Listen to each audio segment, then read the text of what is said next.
నూలులో శతాబ్దాల గౌరవం, పట్టు పరంపరకు ప్రతీక, సంప్రదాయానికి శాశ్వత చిరునామా సఖీ. నమస్తే, వెల్కమ్ టు సుమన్ టీవీ. నేను పద్మిని. ప్రస్తుతంతో పాటు ప్రముఖ ఆధ్యాత్మికవేత్త లక్ష్మీ నరసింహస్వామి ఉపాసకురాలు, స్పిరిచువల్ హీలర్ శ్రీమతి స్రవంతి గారు మనతో పాటు ఉన్నారు. మాట్లాడదాం. అక్క నమస్తే. అక్క నమస్తే పద్మిని. అక్క, కొన్ని విపత్కరమైనటువంటి పరిస్థితులు వచ్చేస్తాయి.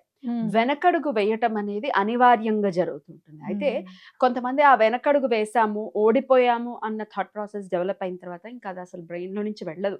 అది పీకుతూ ఉంటుంది. కొన్ని సంవత్సరాలు అయినా కూడా మేము ఇట్లా ఓడిపోయాము, ఆ వెనకడుగు వేయాల్సి వచ్చింది అని అనుకుంటుంటారు. ఈ థాట్ ప్రాసెస్ నుంచి బయటపడటం ఎట్లా? వెనకడుగు వేయటం ఓడిపోవటమా? మనం ఎలా దైనందిన జీవితంలో మనకి ఏమైనా కష్ట నష్టాలు వస్తే గనక ఏం చేయాలి అని అంటే కృష్ణ పరమాత్మ జీవితాన్ని ఒక్కసారి అవలోకనం చేసుకోవాలి. అంటే మనం అనుకుంటాం ఈ మాటలు మేము పడలేం రా బాబు అని అన్నప్పుడు వెన్న దొంగ అని మాట పడ్డారు. ఆయనకేం కర్మ అది. అంటే ఎవరి కర్మలు తీసేసుకోవడమే ఆయన కర్మ బాబు, అంతే కదా. అంతే. అక్కడి నుంచి వాళ్ళ ఇంట్లో నుంచి అక్కడ వెన్న తీసుకొని వెళ్ళాడు అంటే వాళ్ళ కర్మను తొలగింపజేసినట్టే కదా. అవును. అవునా కాదా? అవును.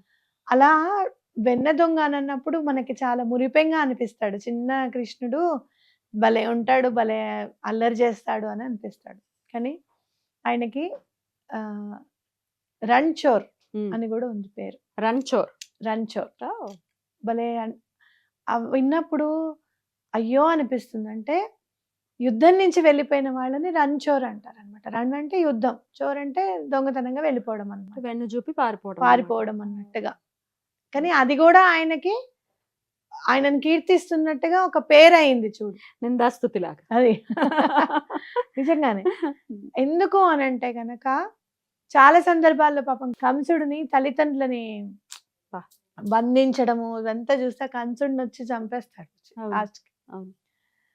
చంపిన తర్వాత ఇంకా ప్రశాంతంగా ఉండాము అని అనుకుంటే జరాసంధుడు వస్తూనే ఉంటాడు. ఒకసారి కాదు, 2 సార్లు కాదు, 3 సార్లు కాదు. ఈ జరాసంధుడు అసలు 17 సార్లు వస్తాడు. అవును. అంటే అప్పుడు ఆయనకు అనిపిస్తుంది అనమాట, ఏమిటిది ఇక్కడ ఉండి యుద్ధము అనేసరికి ఏమవుతుంది, ఎప్పుడు కూడాను మన వాళ్ళు కూడా బలవుతూ ఉంటారు, అంతే కదా. బాధ అనుభవించాల్సి వస్తుంది కదా ఎంతైనా కూడా. అంతే. మనం అనుకుంటాం ఈయన మోడీ ఏం చేస్తున్నారు, యుద్ధాన్ని ప్రకటించచ్చు కదా అని అనుకుంటాం మనం. కాకపోతే అసలు ఎంతమంది ఆర్మీ వాళ్ళు ఎంతమంది సాహసంగా పాల్గొనాల్సి వస్తుంది, ఎంతమంది బలిదానం సాక్రిఫైస్ చేయాల్సి వస్తుంది, లైఫ్స్ ఇవన్నీ మనకి పట్టవు. మనం సోఫాలో కూర్చొని ఇక్కడి నుంచి మీటర్ రిమోట్ లో ఛానల్ మార్చినంత లెవెల్లో చెప్పేస్తూ ఉంటాం అనమాట. ఇలా చేయొచ్చు కదా, అలా చేయొచ్చు కదా అని చేసేవాడికి తెలుస్తుంది. సామాన్యులు కూడా ఇబ్బంది పడతారుగా యుద్ధం వస్తే, చిన్న విషయం కాదు కదా. మరి ఆయన పరమాత్ముడు కాబట్టి, అందరూ ఆయన పిల్లలే కాబట్టి ఆయన ఏం చేశారో తెలుసా, అక్కడిదక్కడ మొత్తం త్యజించేసి యాదవులందరినీ తీసుకొని వెళ్ళి చక్కగా మళ్ళీ ద్వారకని నిర్మింపజేసుకున్నారు.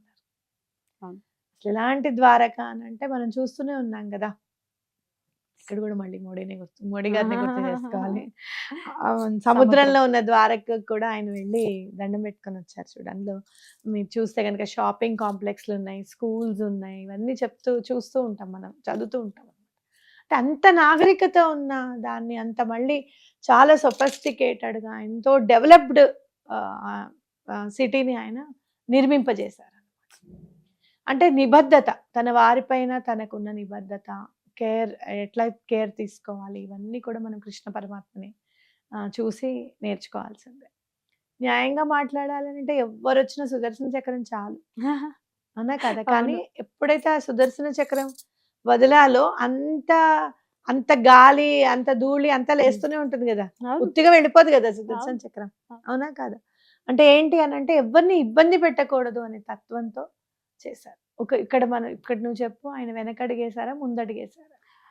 వెనకడుగేసి మనల్ని అందరినీ గెలిపించాడు, అంతే కదా.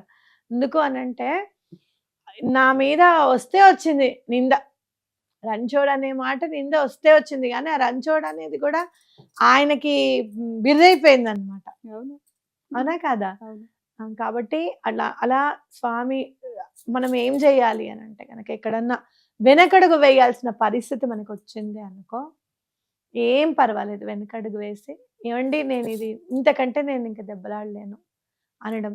లేదు అంటే గనక నీ మౌనమే సమాధానంగా అక్కడ ఉండడం అనేది చాలా ఇంపార్టెంట్. ఓకే. నువ్వు గెలిచి చూపించిన తర్వాత ఆ గెలుపే వాళ్ళకి సమాధానం అవ్వాలి అనేది మనం గుర్తుపెట్టుకోవాలన్నమాట. ఇంకొకటి, ఎప్పుడైనా ఉన్న ప్లేస్‌లో ఎక్కడైనా అవమానం పొందారనుకోండి, ఫర్ సపోజ్ చాలా సందర్భాల్లో నేను చూసాను.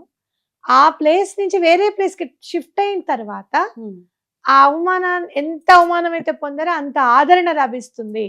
అంత మళ్ళీ పేరు సంపాదించగలుగుతారనేది గుర్తుపెట్టుకోవాలి మనం. ఓకే. అందుకనే ఇక్కడ చూస్తే అన్ని గుర్తుకొస్తూ ఉంటాయి. తల్లిదండ్రులు ఇన్ని రోజులు జైల్లో ఉన్నారా? అయ్యో! అక్కడ పెంచిన తల్లిదండ్రులని వీళ్ళ గురించి వాళ్ళని వదిలేయాల్సి వచ్చిందా? ఇవన్నీ ఆయనకి మెంటల్ స్ట్రెయినే కదా నిజంగా చెప్పాలనంటే. అవును. సో ఇవన్నీ కాదు, ఒక కొత్తది నిర్మాణం చేసుకోవడానికి వెళ్దాం అని అన్నప్పుడు ఆ గత స్మృతులన్నీ కూడా అక్కడే వదిలేసేసి కొత్త జీవితం వైపు మనం పయనిస్తాం అనేది కూడా మనం గుర్తుపెట్టుకోవాలి. ఓకే. అద్భుతం అక్క.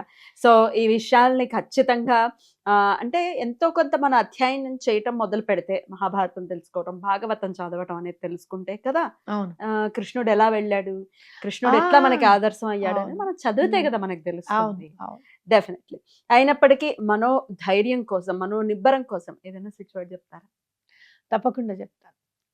మీకు పార్థసారథి ఉమ్. అని చదవండి. జస్ట్ పార్థసారథి. పార్థసారథి. ఆయనే పార్థ అదే. సారథి అవుతాడు అవును. ఈ పార్థుడికి.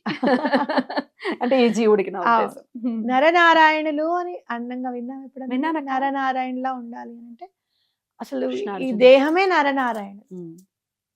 ఎక్కడైతే మనం మామూలుగా ఆలోచన అనేది పుడుతుందో అక్కడ నరుడు ఉంటాడు. ఉమ్.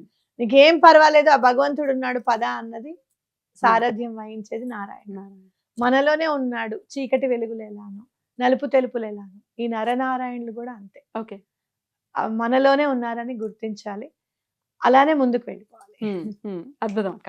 చాలా బ్యూటిఫుల్ గా ఎక్స్ప్లెయిన్ చేశారు. పార్థసారథి అనుకుంటూ కూడా ఖచ్చితంగా ఉండొచ్చు అనేది. అవును. అద్భుతం అక్క. చాలా చక్కటి విషయాన్ని ఈ రోజు తెలియజేశారు. కృష్ణ పరమాత్మ గురించి వినటం అనేది సుకృతంగా అసలు భావిస్తున్నాను. మనం చూస్తే గనక కృష్ణుడి గురించి తెలుసుకోవాలి అని అంటే సిరివెన్నెల సీతారామ శాస్త్రి గారు రాశారు చూడు, ఔరా అమ్మక్క చెల్ల.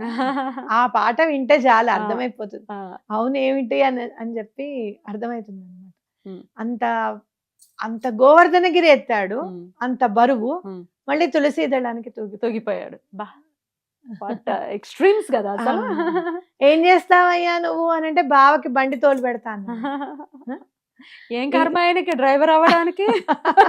డ్రైవర్ అంటే చాగంటి వారి మాటల్లో డ్రైవర్ చిన్న ఇది కదా. అంటే మన జీవితాన్ని డ్రైవ్ చేస్తున్నాడు అనుకోవాలి. ఇంకా Exactly.